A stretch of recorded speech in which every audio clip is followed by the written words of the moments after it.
melampaui batas, janganlah kalian berputus asa dari rahmat Allah. Inna Allah yaghfiru dzunuba jami'a. Sesungguhnya Allah mengampuni seluruh dosa. Innahu huwal ghafurur rahim. Sesungguhnya Dia Maha Pengampun lagi Maha Penyayang. Adhkuru qissah wa akhtimu biha. Saya akan menceritakan suatu kisah dan saya akan menutupnya. Rubbama sami'naha min qablu miraran wa tikrara. Mungkin kita semua sudah pernah mendengarnya berulang kali. Lakin tadullu hadhihi al-qissah, Namun kisah ini menunjukkan ala 'azamatillahi wa rahmatihi, betapa Allah Maha Agung dan Maha Pengasih, wa kayf anna Allah ra'ufun bi'ibadihi, dan bagaimana Allah Maha Penyayang kepada para wa hamba, kayf anna Allah rahimun bi'ibadihi, dan bagaimana Allah Maha Pengasih kepada hambanya, wa kayf bi anna Allah yafrahu bi taubati 'abdihi wa aubatihi, dan bagaimana Allah itu bahagia, senang dengan taubat hambanya dan kembalinya hambanya kepadanya. Rajulun Ada seseorang, qatala 99 nafsan. dia membunuh 99 orang. Tasawwar, qatala 100 illa wahidah. Bayangkan dia membunuh 100 kurang 1, 99 orang. Wa qatlun nafsil wahidah, Sementara membunuh satu orang, qala ar-rasul sallallahu alaihi wasallam, Rasulullah SAW bersabda, la zawalu aw la hadmul ka'bati hajaran hajara, la an tuhdama al-ka'bah fi baitillahi al-haram hajaran hajaran.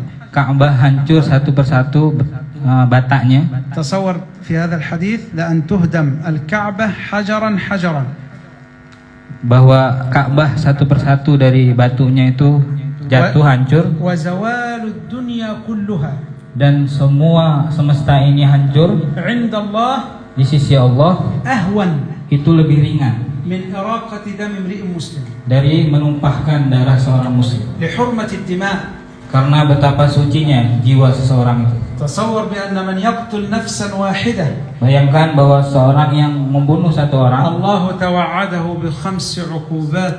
Allah akan memberinya ancaman dengan قال 5 الله في azab سورة siksa. النساء Dalam surah Nisa Allah ومن berfirman, يقتل مؤمنا متعمدا شوف واحد فجزاؤه جهنم واحد.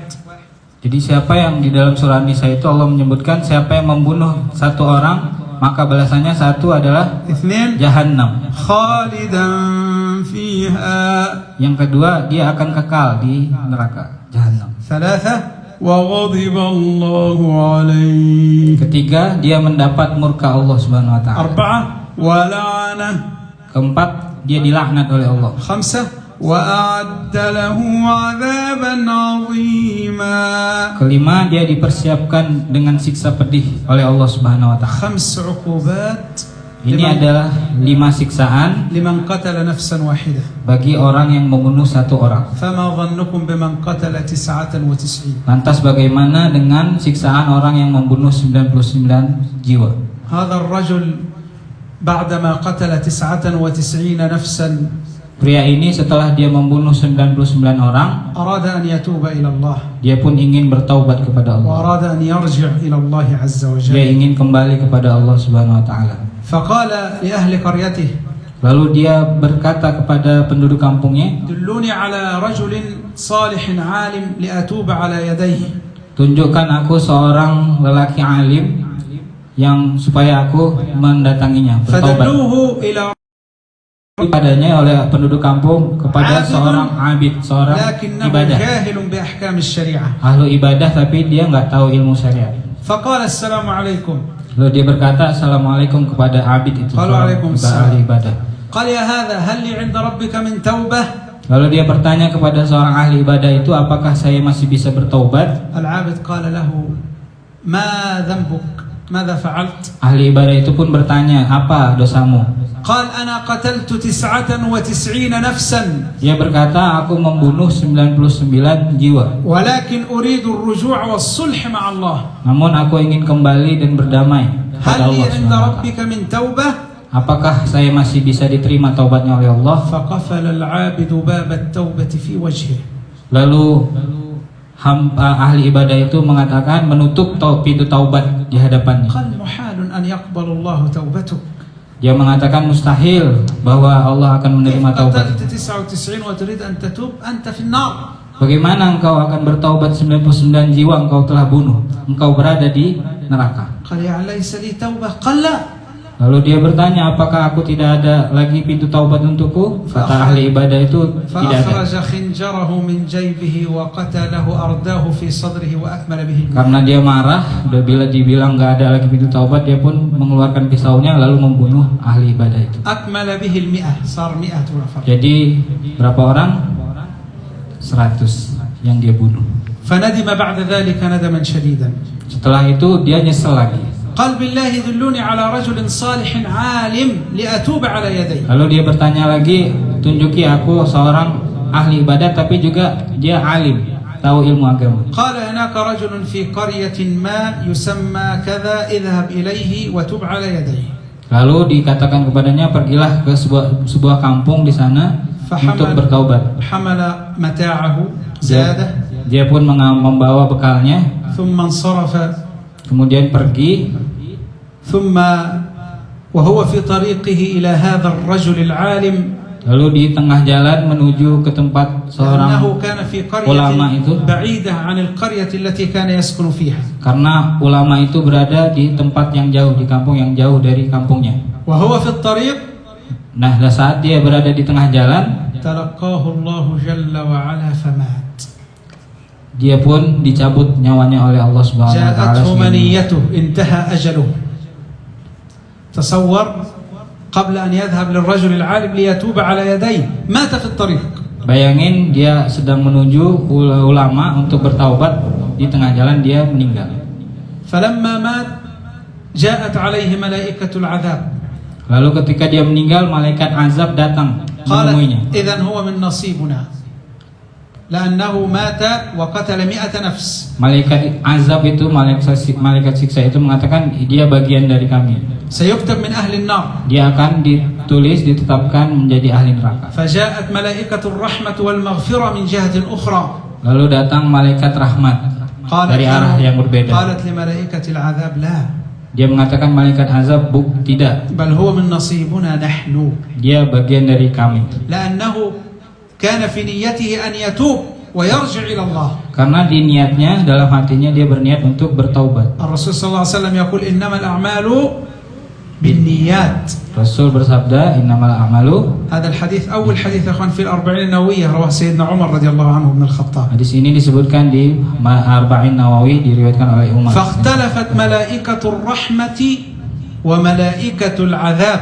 Jadi malaikat berbeda pendapat, jadi nggak hanya manusia ya. هذه الملائكة تقول من نصيبنا الرحمة وملائكة العذاب تقول بل هو من نصيبنا. اختلفوا. Ya, malaikat azab mengatakan ini kami bawa, sedangkan malaikat rahmat mengatakan ini bagian dari kami. لكن هل هناك قاضي يفصل في القضية؟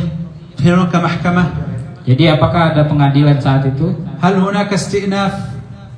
هل هناك محامي يقوم بالدفاع عن هذا الرجل الميت؟ Apakah ada pengacara yang akan membelanya? لكن محكمة السماء أعلنت حالة الطوارئ ويقضي قاضي الملوك وقاضي الأرض والسماء. Nah, di saat itu, di saat genting seperti itu, turunlah mahkamah langit. أنزل الله لهم ملكا من السماء. Allah menurunkan malaikat lagi dari langit. قال قيسوا المسافة بينها أيهما أقرب فهو منهم. Malaikat yang diutus oleh Allah itu mengatakan kepada dua malaikat itu, ukur dari kampungnya ke. الملك قال لملائكة العذاب وملائكة الرحمة قيسوا المسافة أيهما أقرب فهو منهم. Jadi ukur jaraknya dia meninggal itu mana lebih dekat, apakah menuju tempat dia taubat atau tempat dia melakukan dosa. أي إذا كان قريب من أرض التوبة والمغفرة تأخذه ملائكة الرحمة والمغفرة. إذا كان قريبا من أرض الذنوب والمعاصي قريته التي فيها فهو من أهل الذنوب تأخذه ملائكة العذاب. Jika dia meninggal itu dekat dengan tempat dia akan menuju taubat itu, maka dia diambil, dibawa oleh malaikat rahmat. Sedangkan kalau dia dekatnya ke tempat dia membunuh itu, dia berdosa itu, maka dia dibawa oleh malaikat azab. والعجيب أن الرجل ما زال قريبا من أرض الذنوب والمعاصي بينهم مسافة بعيدة إلى أرض التوبة. Anehnya ya, beliau itu meninggal malah dekatnya ke tempat dia melakukan maksiat. يعني لو قاسوا المسافة سيجدونه من أهل النار ملائكة السخط والعذاب تأخذه بعيد جدا مسافة. Kalau diukur dia masih dekat ke tempat dia maksiat, sedangkan tempat dia ingin bertobat itu masih jauh. ولكن هل الله يعجزه شيء في الأرض ولا في السماء؟ Namun apakah yang ada yang bisa berkuasa di atas Allah Subhanahu wa taala? جاءت الملائكة لتقيس المسافة فإن الحق جل وعلا يأمر الأرض والرياح. ما شاء الله. قال يا أرض قربيه ويا رياح احمليه. Nah, ketika itu Allah memerintahkan kepada tanah, meskipun jauh tempatnya, tapi bumi diperintahkan Allah supaya lebih dekat kepada tempat يا أرض قربيه ويا رياح احمليه، يعني الرياح احمليه مع الأرض حتى يكون قريب من أرض التوبة. Jadi tanahnya disuruh untuk mendekat kepada taubat, sedangkan angin disuruh membawanya ke tempat dia bertobat. فجاءت الملائكة تقيس المسافة وجدوه قريب جدا من أرض التوبة والمغفرة.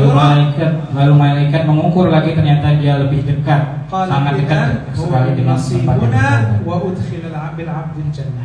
Lalu malaikat rahmat mengatakan dia adalah bagian dari kami akan membawanya untuk memasukkan ke dalam surga. فإخواني علينا بالتوبة والعودة إلى الله وقراءة القرآن في هذا الشهر المبارك، وإن شاء الله نسأل الله أن ينفع بكم وأن يربي لنا ولكم أولادكم وأن ينفعنا وإياكم بالقرآن الكريم وبسنة خير النبيين صلى الله عليه وسلم وسيد الأولين والآخرين، وأن يرزقني وإياكم علما نافعا وعملا متقبلا وشفاء من كل داء. اللهم آمين اللهم آمين. وصلى الله وسلم وبارك على سيدنا محمد وعلى آله وصحبه أجمعين. سلام الله عليكم ورحمته وبركاته. وعليكم السلام ورحمة الله وبركاته.